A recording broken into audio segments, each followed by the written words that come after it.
আসসালামু আলাইকুম viewers, welcome to নীলিমাস কিচেনেট। আপনার সবাই কেমন আছেন?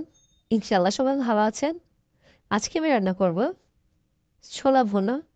এর জন্য প্রথমে আমি প্যানের মধ্যে দিয়ে দিয়েছি 3 টেবিল চামচ পরিমাণ সয়াবিন তেল, 2টি বড় পেঁয়াজ কুচি, রসুন কুচি, আদা কুচি, 1টি শুকনা মরিচ। এর মধ্যে আমি কোনো আদা রসুন পেস্ট ইউজ করব না। এখন দিয়ে দিব সামান্য একটু হলুদ গুঁড়া, একটু মরিচ গুঁড়া,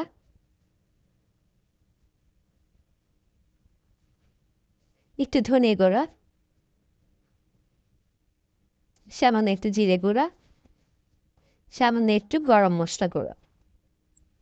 একসঙ্গে ভালোভাবে মশলাগুলো ভেজে নেব। এখন আমি দিয়ে দেব সিদ্ধ করা ছোলা।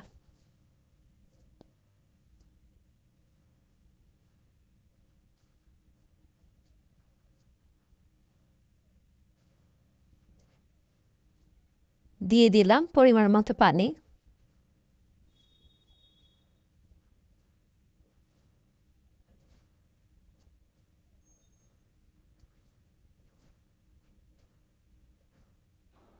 খুব বেশি পানি ইউজ করব না, কারণ আমি ছোলাগুলো আগে সিদ্ধ করে নিয়েছি।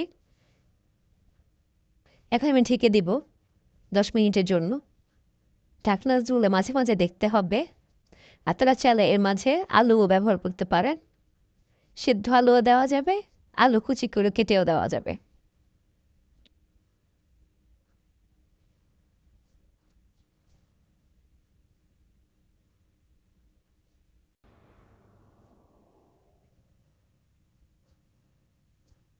আমি আবার ঢেকে দিব 5 মিনিটের জন্য।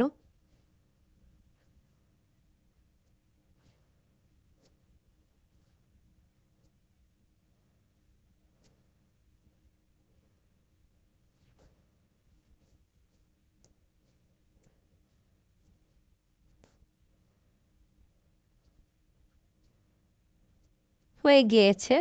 ছোলা ভুনাটা এখন ভাজা ভাজা করে নিতে হবে। আপনারা চাইলে মাখো মাখো রাখতে পারেন। এইভাবে ট্রাই করবেন, ইনশাল্লাহ ভালো লাগবে। সবাই ভালো থাকুন, সুস্থ থাকুন, নীলিমাস কিচেনেটের সঙ্গে থাকুন। ভিডিওটি দেখার জন্য ধন্যবাদ। আর ভিডিওটি ভালো লাগলে লাইক কমেন্ট শেয়ার দিয়ে পাশে থাকবেন। আল্লাহ হাফিজ।